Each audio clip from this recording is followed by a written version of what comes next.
Hi all, ഇന്നത്തെ video ഇമ്മാൻ്റെ ഒരു day എങ്ങനെയായിരിക്കും എന്നുള്ളതാണ്. ഇന്ന് ഉമ്മാക്ക് ഒരുപാട് കാര്യങ്ങൾ ചെയ്യാനുള്ള ഒരു ദിവസമായിരുന്നു. കുക്കിങ്, സ്റ്റിച്ചിങ്, പുറത്തേക്ക് പോകാണ്ടായിരുന്നു. അങ്ങനെയൊക്കെയുള്ള ഒരു ദിവസമായിരുന്നു ഇന്ന്. ആദ്യം തന്നെ ബ്രേക്ക്ഫാസ്റ്റ് ഉണ്ടാക്കാൻ വേണ്ടിയിട്ടുള്ള വെജിറ്റബിൾസ് ഒക്കെ കട്ട് ചെയ്തെടുക്കുന്നുണ്ട്. ആദ്യം തന്നെ വെജിറ്റബിൾ സ്റ്റൂ ആണ് ഉണ്ടാക്കാൻ പോണേ. കറിവേപ്പില, വറ്റൽ മുളക്, വലിയുള്ളി ഇതൊക്കെ ഇട്ടൊന്ന് സോട്ട് ചെയ്തെടുക്കണം. പിന്നെ അതിലേക്ക് ഉരുളക്കിഴങ്ങ്, ക്യാരറ്റ്, പച്ചമുളക്, തക്കാളി ഇതൊക്കെ ഇട്ട് കുറച്ച് ജിഞ്ചർ ഗാർലിക് പേസ്റ്റ് കൂടി ഇട്ട് വഴറ്റിയെടുക്കണം. വെജിറ്റബിൾസ് ഒക്കെ വെന്ത് വരാൻ വേണ്ടി വെള്ളം ഒഴിച്ച് അടച്ച് വേവിക്കണം. പിന്നെ ഇതിലേക്ക് ഉപ്പ്, മഞ്ഞൾ, മല്ലിപ്പൊടി ഇതൊക്കെ ഇട്ട് വെള്ളം വറ്റിച്ചെടുക്കണം. വറ്റിയ ശേഷം തേങ്ങ അരച്ച് ചേർത്ത് ഒന്ന് തിളപ്പിച്ചെടുത്തിട്ടുണ്ടായിരുന്നു. പിന്നെ അതിലേക്ക് മല്ലിയിലയും നേരത്തെ കട്ട് ചെയ്ത് വെച്ച മുട്ടയും ചേർത്ത് 1 മിനിറ്റ് തിളപ്പിച്ചെടുത്താൽ കറി സെറ്റായിട്ടുണ്ട്. വെജിറ്റബിൾ സ്റ്റൂവിൻ്റെ കൂടെ കഴിക്കാൻ ഇന്ന് രാഗി ദോശയാണ് ഉണ്ടായിരുന്നേ. രാഗി കുറുക്കി കുടിക്കാൻ മടിയാവുമ്പോൾ ഉമ്മ ഉണ്ടാക്കി തരുന്നതാണ് രാഗി ദോശ.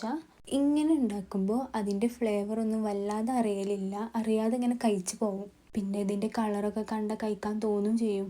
ഇവിടെ എന്ത് ദോശ ഉണ്ടാക്കുകയാണെങ്കിലും നെയ്യ് സ്പ്രെഡ് ചെയ്യണം, അതാണ് എല്ലാവർക്കും ഇഷ്ടം. ദോശക്കൊക്കെ നെയ്യ് ചേർക്കുമ്പോൾ അതിൻ്റെ ടേസ്റ്റ് എൻഹാൻസ് ചെയ്യുന്ന പോലെ എനിക്ക് തോന്നാറുണ്ട്. അപ്പോഴേക്കും ഇന്നത്തെ ബ്രേക്ക്ഫാസ്റ്റ് റെഡി ആയിട്ടുണ്ട്. വെജിറ്റബിൾ സ്റ്റൂ ആണെങ്കിലും എഗ് ആഡ് ചെയ്യാറുണ്ട് ഉമ്മ. അതൊക്കെ കഴിഞ്ഞ് ഇമ്മ അടിക്കാൻ ഇരുന്നിട്ടുണ്ടായിരുന്നു. അടിയൊക്കെ കഴിഞ്ഞ് ഒന്ന് പുറത്ത് പോയി ഇമ്മക്ക് അടിക്കാനുള്ള മെറ്റീരിയൽസ് ഒക്കെ ഒന്ന് വാങ്ങാണ്ടായിരുന്നു. അത് കഴിഞ്ഞ് ഞങ്ങളൊന്ന് ബനാവിൽ കയറി അവിൽ മിൽക്ക്, ഫലൂദ ഇതൊക്കെ ഒന്ന് കഴിച്ചിട്ടുണ്ടായിരുന്നു. പിന്നെ ചിക്കന്, ഫിഷ് അങ്ങനത്തെ ഐറ്റംസ് ഒക്കെ വാങ്ങി തിരിച്ചു വരുന്ന വഴി മലപ്പുറം മുട്ടായി ഉണ്ടായിരുന്നു, അപ്പം അതും വാങ്ങാൻ തോന്നി.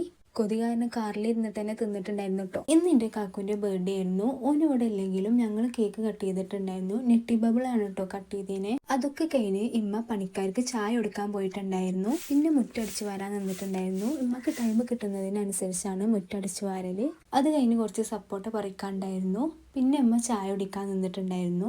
ചായൻ്റെ കൂടെ ഉച്ചക്ക് വാങ്ങിയ മലപ്പുറം മുട്ടായി ആയിരുന്നു അമ്മ കഴിച്ചിട്ടുണ്ടായിരുന്നത്. ഇനി അത് തീരുന്ന വരെ അത് തന്നെയായിരിക്കും ഫുൾ ടൈം തീറ്റ. എല്ലാ പരിപാടിയും കഴിഞ്ഞപ്പോഴേക്കും ബാങ്ക് കൊടുത്തിട്ടുണ്ടായിരുന്നു. നിസ്കാരമൊക്കെ കഴിഞ്ഞ് വന്ന് ഉച്ചക്ക് കൊണ്ടുവന്ന് ചിക്കനും ഫിഷും ഒക്കെ കഴുകി വൃത്തിയാക്കി ഫ്രിഡ്ജിലേക്ക് വെക്കലായിരുന്നു ഉമ്മാൻ്റെ അടുത്ത പരിപാടി. എന്നും ഒരാഴ്ചക്കില്ല ചിക്കന്, ബീഫ്, മീനൊക്കെ സ്റ്റോർ ചെയ്യാറുണ്ട്. പ്രോപ്പറായി എടുത്ത് വെക്കാനില്ല ബോക്സ് ഒന്നും ഇല്ലാത്തതുകൊണ്ടാണ് ഉമ്മ പാത്രങ്ങളിലാക്കി വെക്കുന്നത്. ഇനി അതൊക്കെ വാങ്ങാനുണ്ട്. നൈറ്റ് ആയപ്പോൾ ഉമ്മ ബിരിയാണി ഉണ്ടാക്കി തന്നിട്ടുണ്ടായിരുന്നു. ഒരു പ്രോപ്പർ ബിരിയാണി ഒന്നും ആയിരുന്നില്ല, ഒരു തട്ടിക്കൂട്ട് ബിരിയാണി ആയിരുന്നു.